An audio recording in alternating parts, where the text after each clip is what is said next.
Cześć, Artem z tej strony i w tym filmie zrecenzuję buty S The Penny 2. Także bez zbędnego lecimy z tematem. Według opisu na stronie Supersklep jest to wielki powrót legendy w obuwniczym świecie deskorolkowym, gdzie buty The Penny 2 nawiązują do butów hikingowych, w których Tom zmagał się z brytyjską pogodą. No cóż, cena na dzień dzisiejszy na stronie Skate Deluxe to 440 zł. Więc drogo, ale akurat mi udało się je kupić na przecenie za 351 zł i 20 groszy, ponieważ akurat wtedy była na nie promocja, z której skorzystałem. Także Penny 2 to buty, które posiadają potrójne szycie na nosku, w miejscu oli oraz praktycznie na całej długości butów. Standardową podeszwę od S, w taką kratkę. Właśnie taką można spotkać przy butach S Axel OG, S Axel Slim i tym podobne. Są wykonane z zamszu, więc to nie jest jakiś tani materiał, który powinien zaraz się zedrzeć. Posiadają napięcie oraz języku, paski z lykry, abyś mógł sobie pozwolić na niewiązanie sznurowadeł. A tak przynajmniej twierdzi opis na Supersklepie. No i język sam w sobie jest bardzo gruby i jest to charakterystyczny język zapożyczony chociażby od modelu Axel OG. Jest to profesjonalny model Toma Pennego i jego podpis można ujrzeć w tym miejscu. Penny 2 posiada podeszwę o strukturze kapsol, więc dla fanów butów wulkanizowanych może się to nie spodobać ze względu na twardsze i mniej elastyczne materiały. A przynajmniej tak mi się wydaje. Jeżeli chodzi o wkładkę, to wygląda biednie i jest bardzo cienka. Więc zmieniłem je na swoje wkładki S STI Energy. No i oczywiście sylwetka Penny 2 to mid-top, więc to nie jest wysokie ani niskie obuwie. To coś pomiędzy. W każdym razie, gdy pierwszy raz założyłem te buty, to wygoda mnie aż powalała. Poczułem wtedy, jakbym założył takie dwie duże poduszki na stopy. Lecz po pewnym czasie lewy but zaczął mnie cisnąć. Może to ze względu na to, że w pierwsze dni materiały w tych butach nie zmiękły aż tak bardzo i to powodowało u mnie niewielki dyskomfort. No dobra, lecz jak się w nich jeździ? Bo to jest najważniejsze.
Pierwsze 2 dni na deskorolce w tych butach nie należały do zbyt przyjemnych, ponieważ tak jak powiedziałem wcześniej, materiały w tych trzebikach były jeszcze dosyć twarde i po pewnym czasie zaczęły mnie boleć palce. Czasem aż do takiego stopnia, że musiałem je na chwilę ściągać. Ale moim zdaniem jest to zupełnie normalne. Więc po dłuższym czasie ich użytkowania nie powinien mieć już z nimi aż takiego problemu. Wspominając board feel, no to wiadomo, prawie nie czuć deski. Jeżeli chodzi o przetarcia, to zacznę od przodu obuwia. No i przód nie wytarł się jakoś znacząco, jedynie zamszyk zmienił trochę kolor oraz guma z boku podeszwy się wytarła, ale tak troszeczkę. Jakoś w tym miejscu. Jeśli chodzi o przetarcie od heel flipa, to również to miejsce nie przetarło się aż tak bardzo. Jedynie bardziej niedaleko logo. Podeszwa w prawym jak i w lewym bucie nie została naruszona. Jest to przecież najmocniejszy element obuwia, więc byłoby to trochę dziwne, jakby się zniszczyła albo zaczęła odklejać po tak krótkim czasie. Na koniec powiem coś o językach, gdyż podczas jazdy nie zakrywałem ich spodniami, więc podczas wykonywania trików miał bezpośredni kontakt z gripem. No i one też nie wytarły się znacząco. Jedynie może trochę bardziej w prawym w okolicach podpisu. W każdym razie wytrzymałość tego obuwia zapowiada się naprawdę obiecująco, także zobaczę na ile tygodni, może miesięcy zachowają swoją trwałość i zobaczę jak bardzo się przetrą po tym czasie.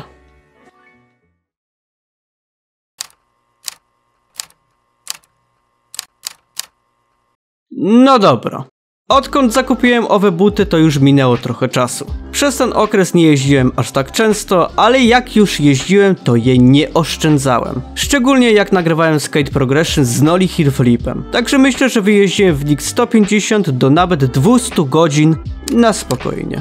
W każdym bądź razie przejdę teraz do samych przetarć, które zrobiłem przez ten czas. Zacznę najpierw od przodu obuwia, ponieważ jakoś po 2 tygodniach jazdy szwy się na tyle zdarły, że materiał na przodzie zaczął się odklejać i musiałem dokleić kropelką to, co się odkleiło. Oraz po kilku miesiącach, jak możesz zauważyć, pojawiły się liczne odbarwienia. Oczywiście bardzo chciałem zrobić w nich dziurę, na szczęście po tym czasie jej nie zrobiłem. Także bardzo mnie to cieszy, bo myślę, że mógłbym w nich pojeździć jeszcze dobre parę tygodni. Jeżeli chodzi o bok, to wytarł się już znacząco. Szczególnie w miejscach, gdzie robię kickflipa oraz hillflipa. W obszarze, gdzie robię hillflipa, musiałem trochę podkleić materiał, gdyż po dłuższym czasie, również tak jak w przypadku noska, zaczął się odklejać. Dodam również, że podczas jazdy może tylko raz czy dwa urwałem sznurowadło, więc moim zdaniem miejsca sznurowadeł są dobrze zaprojektowane. Lecz może mi się też wydawać, że nie urywam ich przez mój styl jazdy. Choć wiadomo, mogę się mylić, ponieważ każda osoba na deskorolce zużywa swoje buciki inaczej. Podeszwa w prawym, jak i w lewym bucie nie zdarła się jakoś znacząco. To dobrze, ponieważ myślałem, że po tym czasie będzie ona wyglądać znacznie gorzej. No może jedynie zdarła się jakoś mocniej z tyłu oraz z przodu obuwia.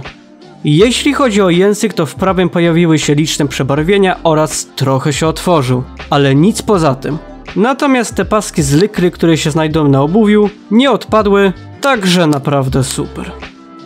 Podsumowując, buty S The Penny 2 to naprawdę solidnie wykonane obuwie. Sądziłem, że po tym czasie materiały w tych bucikach zedrą się do takiego stopnia, że będę je musiał co chwilę kleić. Lecz, no cóż, pozytywnie się zaskoczyłem. Co do kwestii wygody, to tak jak powiedziałem wcześniej, na początku mnie trochę cisnęły w okolicach palców, lecz po paru miesiącach zmiękły one do takiego stopnia, że nie mam już przeciwwskazań i są nieziemsko wygodne. Mają świetnie zaprojektowane miejsce do oli, ponieważ w prawym, jak i w lewym bucie są tylko trochę zdarte i niezmiernie mnie to raduje. Lecz muszę się tutaj źle zaprojektowanego noska, ponieważ szwy już zaczęły puszczać w nie więcej po 2 tygodniach. I jest to trochę moim zdaniem. Dodatkowo muszę również się tutaj przyczepić tych wkładek, ponieważ są bardzo cienkie i praktycznie od razu po kupnie tych butów wymieniłem je na swoje własne. Gdy zaś chodzi o podeszwę, to w prawym jak i w lewym bucie po dłuższym użytkowaniu obuwia wygląda naprawdę solidnie. Jeżeli się zastanawiasz nad kupnem tych butów, to pamiętaj o tym, że rozmiar jest trochę zawyżany. Także jeżeli masz numer buta dla przykładu 40, to weź jeden rozmiar mniejszy, żeby buciki były dopasowane do twoich stóp, ponieważ w żadnym sklepie nie zauważyłem nigdzie takiej informacji. Więc zapamiętaj, zanim zdecydujesz się na zakup. No cóż, szczerze powiedziawszy mogę z chęcią polecić ten model butów od firmy S Skateboarding, lecz polujcie na nie, gdy są na promocji, ponieważ ich cena jest bardzo zniechęcająca. Także to wszystko w tym filmie. Jeżeli ci się spodobał, no to oczywiście Paukersona w górę. Jeżeli masz jakieś uwagi na temat obuwia, no to oczywiście podziel się swoją uwagą w sekcji komentarzy. Także to tyle, trzymajcie się, no i cześć!